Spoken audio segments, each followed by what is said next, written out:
we know the franchise business model well. We do training with the franchise owners. We can drive the cost down for the franchise owner. Before you explore franchise options, take a few minutes to understand how you are wired. The assessment link is below.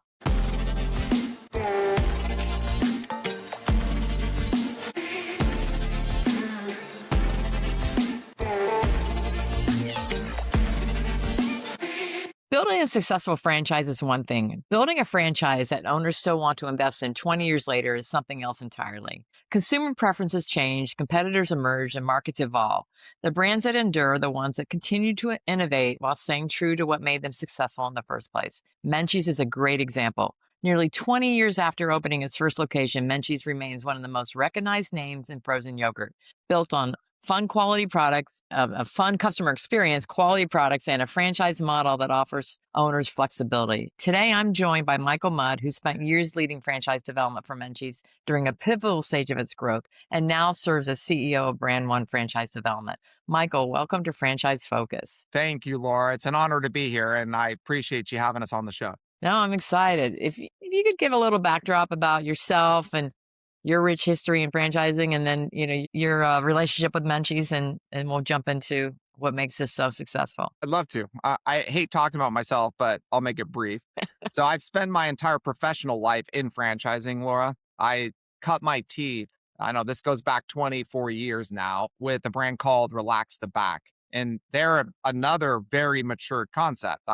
I spent 4 years trying to learn franchising, and I learned enough to get to the point where I got introduced to Menchies. And in Menchies, I started working with the brand in 2010. So this goes back a couple generations, even before my daughter was born. She's 15 today. So at Menchies, I spent 8 years and I helped the brand scale from, I think I started there when there was about 16 locations. And then I helped it grow into a full national footprint and also took it international. We went into 11 countries. I put the agreements together with Universal Studios. So the brand still exists in Universal Studios Orlando and also Universal Studios in Burbank. And then also helped it into some non-traditional venues, which would be airports. And we did some interesting things with the brand. Now, I left Menchies 10 years ago, and it wasn't for anything that had to do with Menchies. It just, I felt called to go build something on my own. You know how it goes. A lot of your folks that are listening to this are probably called to, they're wanting to do something, build value, build something for themselves. So I built a company with partners, wasn't just myself here, but I came together with 4 other exceptional executives in franchising, and we built a company called Brand One Franchise Development. And what Brand One, we're a third-party franchise recruiting company. So we know the franchise business model well. I would say Hmm. that's a topic I've been able to speak about. And I've been incredibly fortunate to work with incredible brands and amazing people. And we've had a lot of success in building enduring systems. But 10 years later, the CEO of Menchies called me. So this is Amit Kleinberger. And he said, "Hey, we want to get back together. It's that the time has never been better for this huge push of growth for Menchies." And I started to look. I said, "Amit, I mean, I don't understand. Like, what are you talking about?" So he started showing me data, Laura, and that's really where this all started. Again, this Yeah. next chapter for Menchies is based upon average unit volume and revenue trends, and really what's going on at the unit level. So right now, Menchies is the world's largest self-serve frozen yogurt concept. We've had that for many, many years now. There's 320 locations operating right now in 32 states. So you've got a brand with a nice footprint. There's really strong guest loyalty. We're seeing second generation guest loyalty too, Laura. So a lot to talk about today, but that's my background a little bit. I'm really excited to be part of Menchies again. Built a team behind the growth, and we're really bringing a lot of intentionality into the growth strategy for the brand as we speak. It hits home when you talk about the experience and brand loyalty. And I'm not making this up. I have a 21-year-old who to this day still seeks out. And when she tells me she's going to Menchie's, I'm like, are you serious? And she's like, we still love it. We still go with all her college buddies. Whenever they're in locations that they know a great Menchie's, she still finds them and goes. And so it still cracks me up that they love it. They love that experience. And she remembers it ever since she's little after soccer games and whatnot. So Yeah. I just want to pop a quick comment in there. So I'm now going to discovery days with groups of candidates. We're seeing I mean, we discovery days at the end of our due diligence process. We help candidates do research and make sure they're informed and making decisions based on data. So at the end of that, we actually want to meet them in person before we give them a formal award and give them a territory. So we're seeing all these people coming in, and there's tons of people talking about the experience in the four walls of our store. Okay, so what I mean by that is younger people. These are folks that are below the ages of 21. If they want to go hang out with their friends, where are they going to go, Laura? But you gotta think about it. When I was a kid, I used to go to Taco Bell. We'd like that's where we would hang to, like, figure out where Hmm. the parties are and things. Yeah. Well, and people are drinking less alcohol today, so alcohol consumption's down. They need a place to go spend time. So think of it as, like, a lot of times when we're older, we go to a bar to, like, meet people and to have conversations and things. But for a younger generation, they go to Chick-fil-A, they go to Menchies, and they go to, like, Cane's, right? Yeah. They're in a lot of places. So Menchies is the hangout. It's the local community place where this young generation gets together for conversation. It's interesting to see that. Yeah. I never even thought about it from that aspect. It just, yeah. So speaking of that, let's talk about, the obvious question, frozen yogurts. Still people love it. And you were talking about, let's talk about the growth in this industry again, the resurgence of it. Yeah, a good place to start. So that might be the elephant in the room for a lot of people, Hmm. and it was for me too. So when you kind of look at the trend, I want to talk about the entire history of frozen yogurt. So if you go back to when I started with the brand in 2010, we're talking about meteoric rise. There was so much demand and interest in the concept of frozen yogurt that everybody flooded into the market. So I mean, we had, I'll just name like Tutti Frutti, Yogurt Mountain. We had Yogurt Bliss, there was orange leaf, there was pinkberry, there was red mango. There, I mean, that concepts never ended. And then there was also a lot of independent operators, and Hmm. a lot of them were unorganized, unsophisticated. They had no real strong operational systems. They had no marketing platforms. They had nothing that was sticky in their branding. So we grew. About 2016, the market had to correct. So it was oversaturated, Laura. So what Hmm. happened is there was a shakeout, and really only the really strong brands survived that shakeout. But then even one more thing happened. We went through the pandemic. So if you remember Right. COVID, so they were already rattled. A lot of the concepts were shaking, and then it was the kiss of death. So COVID put them down. So Yeah. what happened is a lot of people are saying, well, what happened to the yogurt business? Like, why isn't there, what happened to the yogurt store in my neighborhood? Well, the good news is right now, most of the competition, anything weak or unimportant, has been moved out of the marketplace. So Hmm. right now, there's only really two national concepts that still remain. Menchie's is the world's largest. We've held that title for, I can't, 15 years maybe, and we really went and stopped growing. If you look at Menchie's, they weren't. There was no intentionality in the growth for almost 10 years. So they went internal and just worked operations. They didn't grow.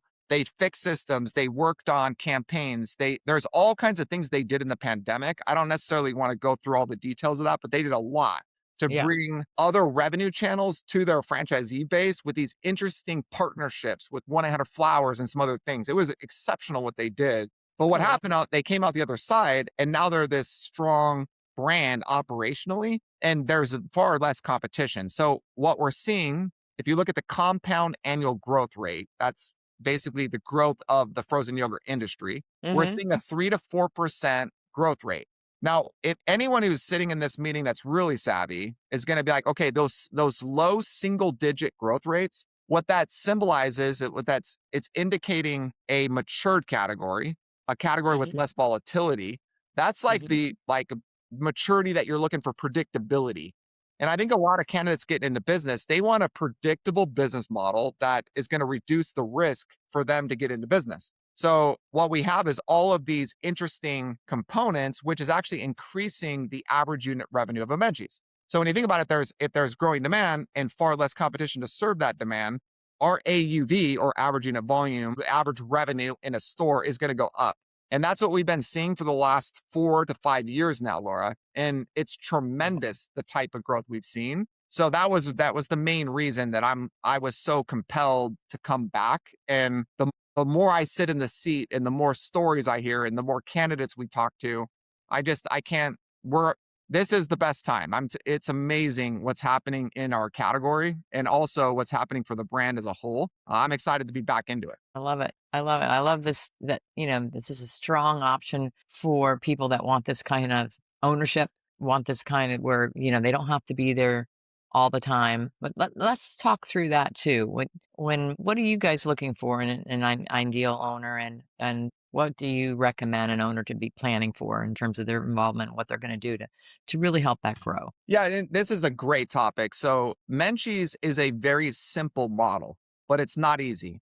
Okay, simple, but it's not easy. So, I want to talk about what the operation of it is brilliant. Okay, we're gonna that, but what makes Menchies like we have a range in revenues, and we proudly list that in our disclosures, Laura. There's like how many stores are in each revenue block. But when you look at like an average Menchie's to like a top performing Menchie's, the difference between those stores is the experience that's created in the four walls around the product.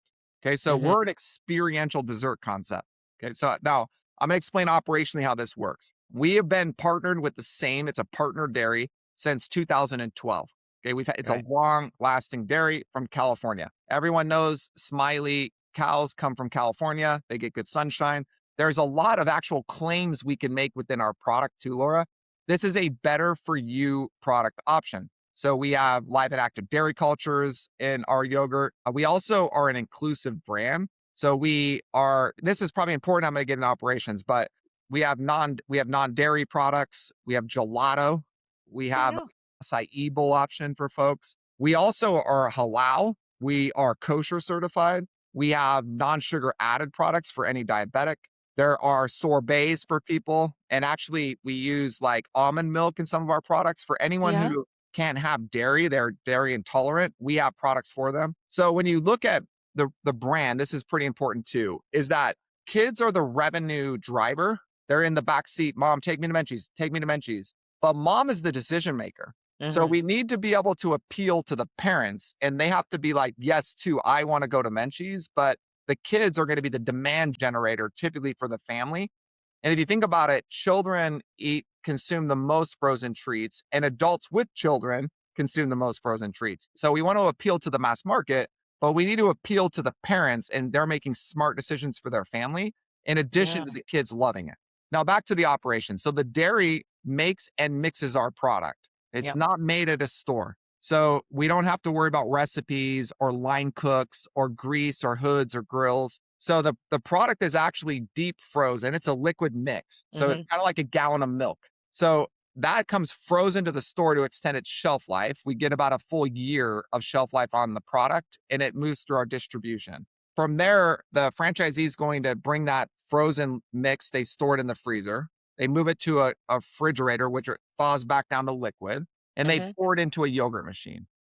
Okay, that's the back house operation. So the most complicated thing that's really happened operationally would be like cutting a strawberry. So Menchie's has job aids for every operational task that occurs in the store, including how to cut a strawberry, including how to smile, Laura. That's how systematic they are. Okay, so but in the front of the house, this is where the brilliance occurs. So if you look at a Menchie's, it's a self-serve frozen yogurt model. So if you and I were going to go out for a cup of Menchies, we're going to walk in and all of our senses are going to be engaged. Sense of smell because we make waffle bowls. It's bright colors. We're playing with the handles. We're tasting and sampling.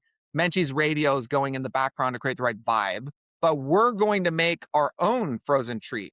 And that's the brilliance is that it enhances the experience. So everybody customizes. People want customizable food today. This is hyper customizable, but it actually adds to the experience of Menchie. So they're putting they want a small portion, they make a small portion. They want a huge cup of frozen yogurt, no problem. They want to gorge on different toppings, no problem. We make it all available to them. You could be as healthy as you want with a tart yogurt with some fresh fruit, or you could go more decadent. You can bring in cake products and a lot more like your chocolates and richness into the product. Maybe you want a Hmm. fruity product, but all of that is available within the store. But the guest controls their own portion. Now, why that's important to understand is in the food business, controlling cost of goods sold can be problematic. If you have an unskilled line cook, think Chipotle for a minute. Yep. So you've got these people taking chicken and putting it on burritos. One, you're paying every one of those line prep folks minimum wage to put chicken on a burrito, but they have to make sure that the exact portion size is consistent or cost of goods sold gets out of whack. Menchies takes that out of it, just the model. So the guest puts anything they want in the cup. We just put it on a scale. They pay for everything by weight. So Yeah. portion control is fully managed. We reduce labor costs dramatically because the guest serves themselves. So labor becomes almost a fixed expense in our model, not variable. So contribution margin, okay, for those finance people on this call, is going to start to increase at average as like sales levels go up. Yeah. Contribution margin as a percentage of revenue also goes up. So you got some phenomenal characteristics. It's a very simple model for people to execute. But why that's important is the franchisee then can focus on leading the team. The franchisee can focus on community programs because this is a community store. They can work on community marketing and a lot of like the sponsorships that we're doing and community programs that we're doing and building their culture. They don't have to be in the store every day. Hmm. They should be present though. They should be, what I would say is it's an executive business model, Laura. So a lot of our franchise owners have full-time jobs, but Yeah. it's not an absentee business where you're like never there. That's not, I don't want to set that illusion or set that Right. expectation. Franchisees are involved in the business, but they also have other things. They're family people. They're going to their kids' games. They're sometimes they have full-time jobs and that's fine, but they do need to build the culture. They probably should be handling their ordering, their inventory, their payroll. They might be doing bank deposits, but it's not something that is a complicated operation where they're stuck in the store, buying themselves a job or something with Menchies. That's not really what's happening. People do scale. There's multi-unit operators within our system. One, like I can point to one in El Paso, Texas that has 5 locations and is wildly successful down there. So there's just a lot going on with the brand, Laura, but it's something you can execute really. Franchisees need to keep the store clean, stocked, and smiley. We're in the Right. smile business. Menchie's whole mission is we make you smile. Yeah. Yeah. Oh, I love it. Absolutely love it. Getting very engaged with the idea and bringing it into the communities. The strong owners, so they're out in the community and finding the right employees that really keep that upbeat. Is there ways to improve that experience or train that employee so that they're not acting like a typical teenager that's not looking at you when you're purchasing? Well, this is what I always say to everyone in any business because when you think about it, you really want to hire people in a business or you're going to be the person who does it all. And in reality, a business should be give you freedom. It should give you the ability to go on a vacation and still have money coming in while you're on vacation. Or if you Yeah. want to golf one day, you can golf and the business still operates. So you want to create that, but that's also probably the hardest part of the business is how do you get people all rowing in the same direction? So I would say that the best advice I've ever seen is to set proper expectations and hold people accountable. So it's about hiring for fit. And I mean by that is just culture. Are the Hmm. people you hiring, do they care? Okay. So you really want to get a lot of times you'll find a franchisee that'll hire, they're typically high school and college students. But what you're going to find is a good high school or college student has a lot of good friends, right? So Yeah. and Yeah. they oftentimes become the community ambassador, Laura. So when you think about it, I can give you examples of some amazing Instagram pages of our franchise owners where the franchise owner is savvy enough to say, this amazing high school student is very Yeah. active in social media. And I'm going to empower them to run my social media campaign. And they are actually in my local high school, like they're the ambassador of the brand and pushing it out virally. And there's been one specific franchisee that gave them it was a competition to drive. I think it was like 2,000 or maybe 10,000 followers in a week or 2 weeks or something. And they hit it. And then he sent them to Disneyland. And then they were in Disneyland driving more viral. It was like, it was crazy what some of these franchisees are smart, right? But Yeah. what you need to do is just build in really good people. You need to set the expectation. There is camera access in a Menchies, so you can see everything in a store remotely. But Hmm. you don't want to just like hire them, put them in the store, and then never go in to even check on them. So it's really about building the right culture. You're gonna, you need to get to a point where the team actually cares about the store and they will keep it clean and they will keep it smiley.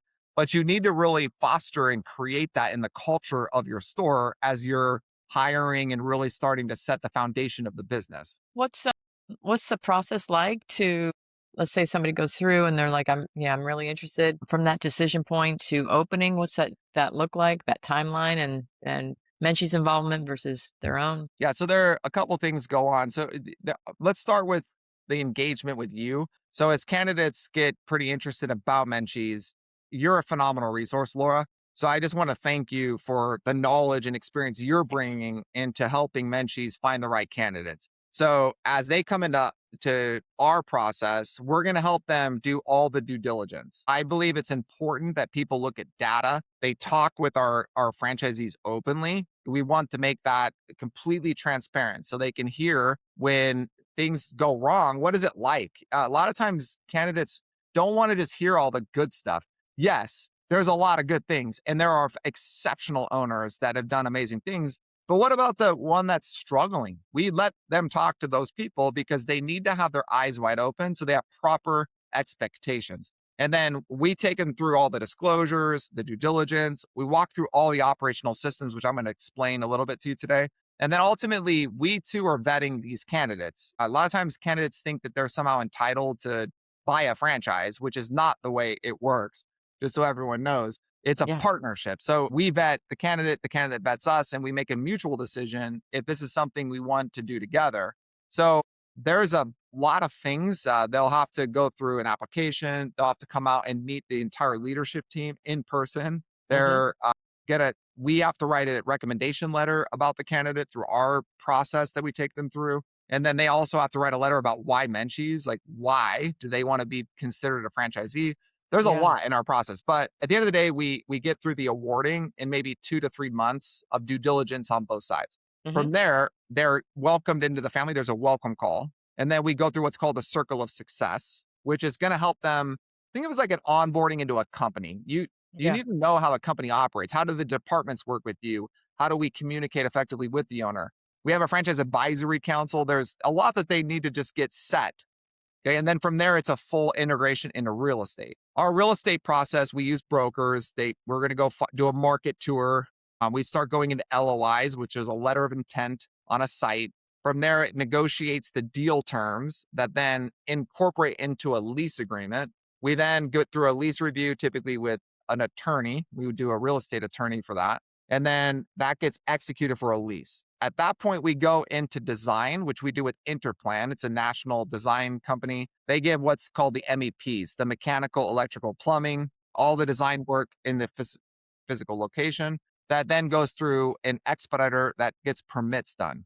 So we get the design through permitting. From that point, we break ground on construction. We use a construction company to come in. We have a bunch of national, local GCs that we'll get bids on at least 4. We don't do 3 because then you have a high, medium, low. We want to see where it's gravitating, Laura. So there's some science. They've done it so many times. Their Yeah. process is buttoned up. But from there, it goes into construction. That gets led through to basically what we call is like there's a like an inspection before the opening.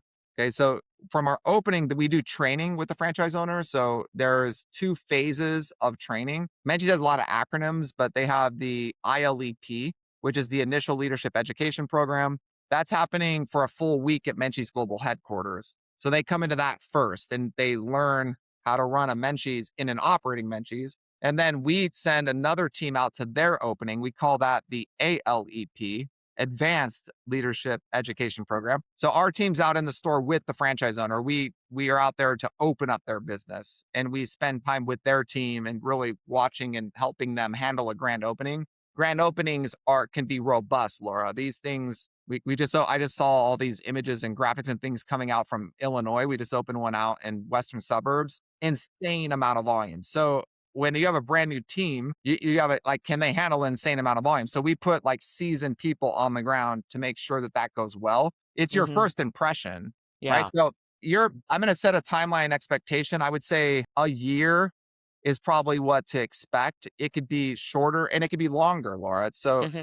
there are times when franchisees find a location that's in construction, like the shopping center, or they're Yeah. tracking or they're waiting for something to come vacant so they can go into the right center. So what I'll tell you is sometimes let's say it takes another 6 months, so it's 18 months, but you're talking about a lease that's 10, 20 years in business. So Yeah. I would always caution people, be patient in the real estate decision because we want to make sure that we're in the right center. And sometimes if it takes an extra 3 months to get there or even a 6 month wait, that wait is very well worth the time if you're going to get in the right center for a long duration in a thriving business. Gotcha. You mentioned operations. You wanted to get into a bit of that? Let me talk. Well, kind of going through because there's a lot of how do we drive traffic might be a good thing to talk about Okay. because Yeah. there's two levels of what we're doing with marketing. There's national level marketing and then there's Okay. local level marketing. Our franchisees don't need to be a marketing expert. That's the good news. So I'll tell you, there's an exceptional chief marketing officer in the company.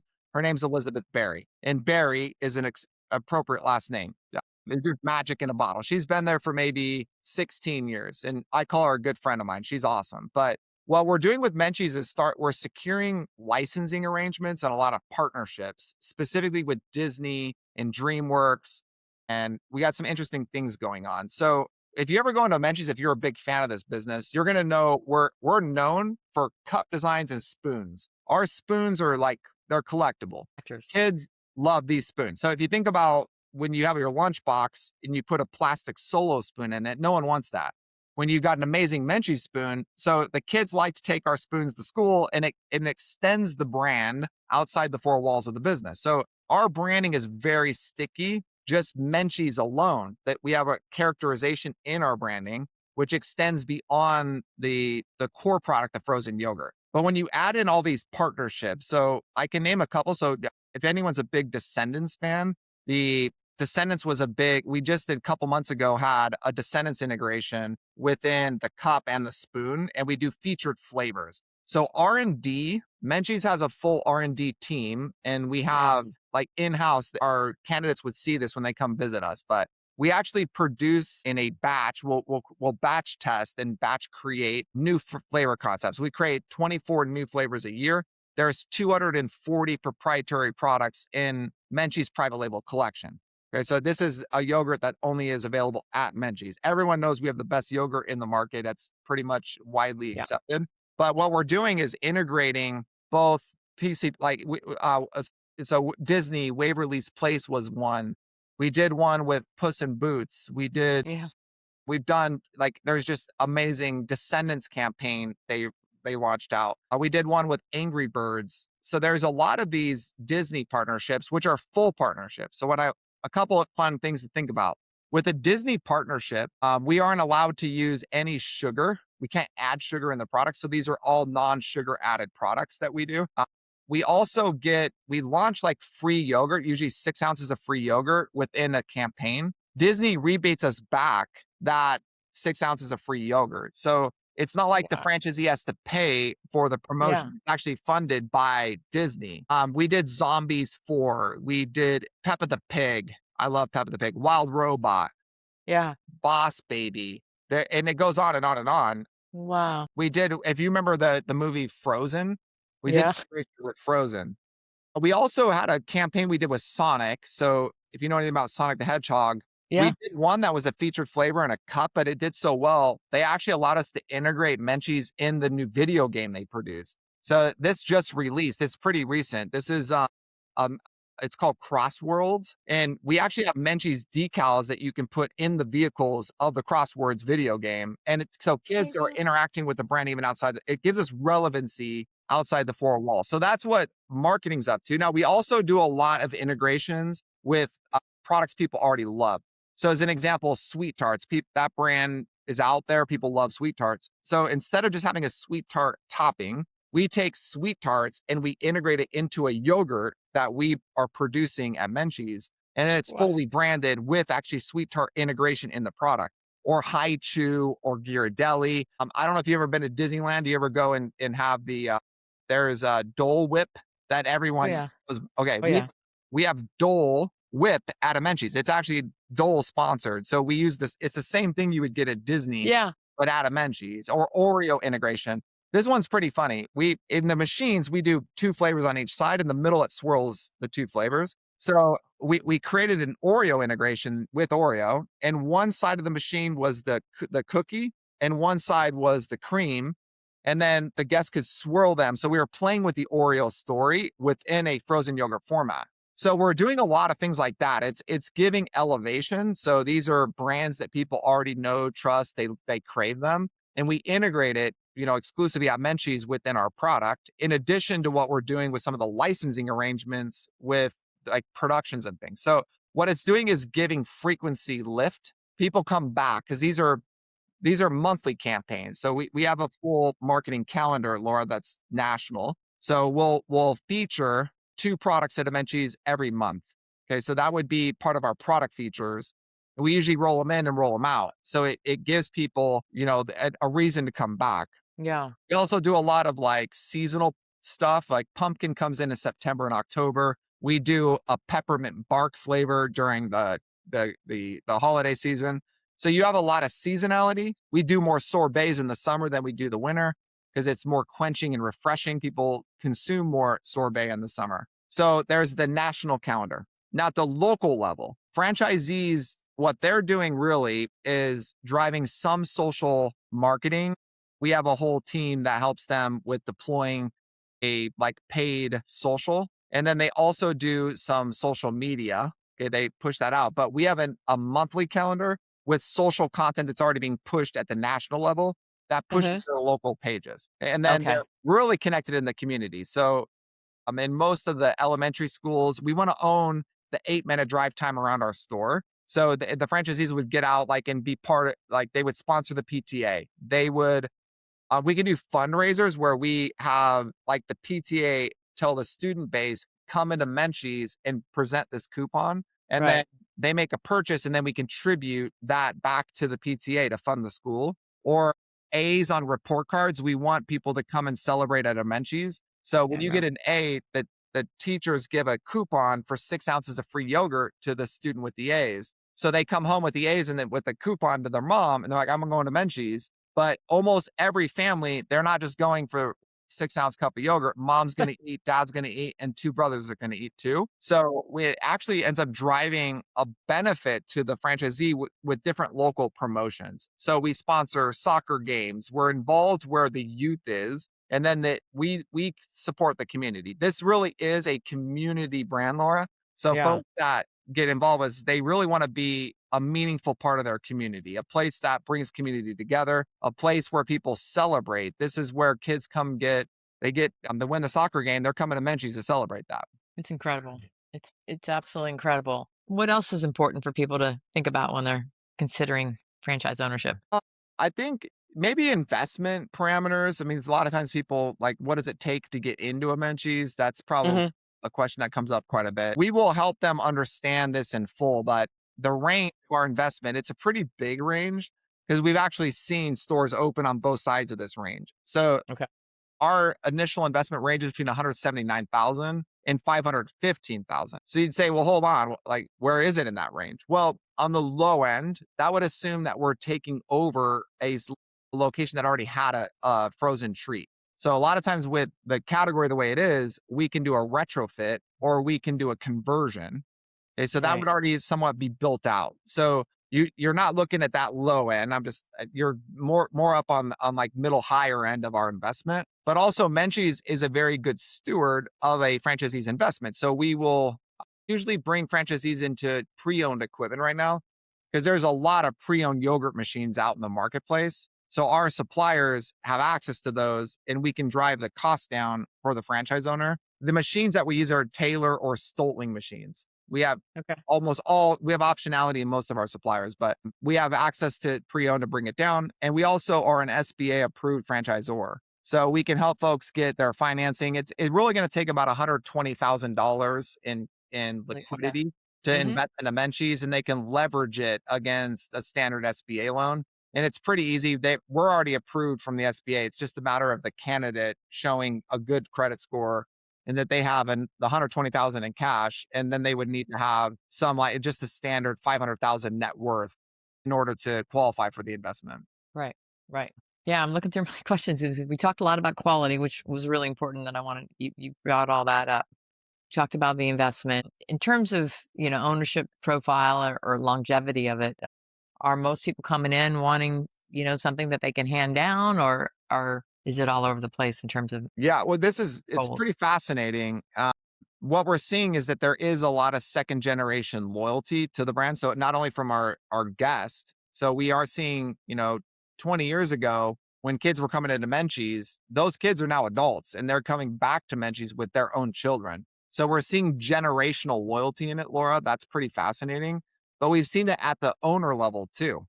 This is a business that a lot of our candidates think of this as a family business. So they have children that are younger, sometimes in high school, and they're saying, "Hey, this is a legacy. I don't think of it this way. There's very few businesses that I've ever seen as a franchise where when you come home, right? I come out of my office and start talking to my wife about what's going on. Like it's almost every family is having what did you do? How was the office today? Well, this is a business at the dinner table that the kids are as interested about the conversation as the parents. So that when you launch your new Descendants campaign, believe me, the kids are going to be like, "Dad, how did we do? Like how many cups did we fill today on Descendants?" And then also a lot of parents, let's say you're picking kids up from school, right?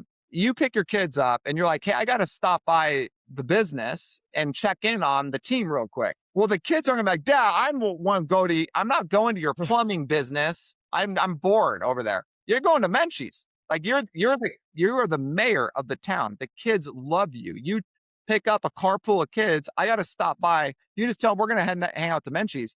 You can go spend 30 minutes checking in on the team while your kids are making a cup of frozen yogurt. So it's a business that I'd say is this family. It's a something that a lot of our owners they bring up their family in it. It's something that you can teach your kids hard work and what it's like. You can be a role model that you don't have to be a W-2 slave for somebody else. You can build something on your own. And I think that's one of the most important things is you're demonstrating that to your children through the ownership of a Menchie's.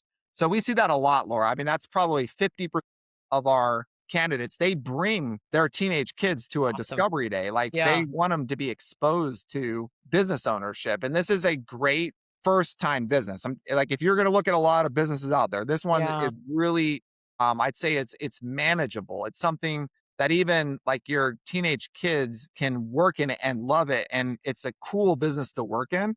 So it's just one of those. It's a great little, family or legacy business for a lot of people that want to get into something for their community. That's fantastic. What's a question you wish every potential candidate asked through the process? Well, this is what is interesting is a lot of times people think of this as like a stock. It's interesting. So they come into it and they're like, "Hey, how much money does this make?" Like Mhm. but you got to understand that when you do a business like this or any business, you're betting on yourself. Okay. Now, I'm the kind of guy that loves that. To me, I know betting in myself, we're going to win. Like, I just am confident about capabilities. So, it's not about what the business is going to produce for you. What you need to really look at is like your skill set, your experience, your family, your values. What can you produce with it? Okay, it's a model. Love it. So you're going to Yep. see a range. It's a big range, Laura. That's good. You need to see that. But the good Mhm. news is it's like a bell curve, just like anything else. There's 80% of our franchisees are at the top of the bell. But like if you want to be the 20% standout, like how are you going to get to that? We have a bucket and I think I don't want to misrepresent that, but it's a lot. It's like I think it's 79 locations. It's a lot that are in this like high revenue bucket. We can Yeah. talk about that as we get into disclosures. But like, if you want to be in that bucket, what you need to do is just create a culture. It's about being part of your community and just having like a passion. You need to get out and you need to be an ambassador for your business, or your kids do, or people you hire need to do that. So it doesn't print money for you. Just don't think of it as like a passive. A lot of people are they coming me with that question. I have to reset their mindset. Is like this is something that you control. Now, for me, I just like control. I like active investments more than I like passive investments. Yes, Yeah. I make passive investments. Yes, I do. But I like active investments. That's why I'm actively, I mean, I jumped into my own thing 10 years ago, Yeah. Laura, because I think you're going to drive a much better return if you believe in yourself. Now, If you that's believe the me. thing is people sometimes they don't have any other options. I'm just going to say AI right now is scary to me. There's a Mhm. lot going on with it, but they can't AI will never replace human connection. In fact, I think human connection is needed now more than any other time in the world. I agree. This is, I'm digressing all over, but if you go sit in a Menchie's, if you're smart and you watch the store, I have a lot of people that go and just watch it. And what's interesting is these young people, these are even adults or young people, they're not on their phones at a Menchie's. And you're like, well, hold on. Like at first I didn't it took me a long time to really, I noticed it, but it took a while for it all to click. So there's a couple things. So it's really a 20-minute experience for most people. They come in, Okay. they're going to have the experience. They're going to eat it with their family. But what's awesome is you hold the cup with one hand and you hold the spoon with another. So you literally can't look at your phone goes away and and you're forced to have conversation. But what you're going to find is kids like they light up. They're like it's stimulating almost. It's Yeah. like when you have a drink and people start having, they're chatty. They're like, they're telling you stories that their inhibitions get lowered. I think sugar might have that effect with kids. My daughter goes and she'll tell me about things that she talks to me more at a Menchie's. Like I want to talk to her about something that's important. I go to a Menchie's and and she just opens up to me. But I think Interesting. that the business has that. I don't know. It's really special. People aren't on their phones. They're having conversations. So you have grandparents spoiling their grandkids. I've had stories in South Florida where like there is a 82-year-old grandfather that lives in Mexico and comes and sees his family in Florida. And we were asking a bunch of questions. He's like, the 82-year-old grandfather is the driver to the business. He's like, he goes to Menchie's every day with this. He has the kids and then the grandkids. Like it's like 4 generations, but he drives it because it's a place that he feels good with his family. So it's Oh not my always driven from the children. Sometimes it's grandfather at 82 years old that's going to Menchie's. It's pretty fascinating how the God. business actually works. It's got a large customer appeal to it, but Right. it appeals very emotionally to families. It's a family brand. 100%. Love it. Love all your perspective. Clearly, you're very passionate about it. That's fantastic. It's in my blood, Laura. I mean, I've been with the I brand think now. so. It's been at this point 18 years or yeah, it's been a long time since I've been with Wow. Menchie's. But anyway, Wow. Anything else that you want to bring up? well, just another thank you, Laura, for everything you're doing out in the community for people that are looking for independence. Yeah. I think right now we need it more than ever. I hear so many stories of people that they don't know where to go, Laura. They really don't. And it's hard to hear those stories where people been with companies for 20 years and they get displaced and they don't know what to do. I mean, I've worked with my own family that has these complications and you're out there giving them options that are not traditional. And sometimes traditional routes don't end as planned. Especially if you think AI is going to give you where you want to go, sometimes your journey stops quickly and you need to think about non-traditional options. And you're out doing some amazing work out there, Laura. Thank you Thank you. for helping people and trying to give them perspective that they might not be considering before they meet you. Appreciate it. I look forward to continuing working with you guys too. This is exciting. Likewise. Thank you for having us on the show, Laura. Yeah, absolutely. Take care. You too.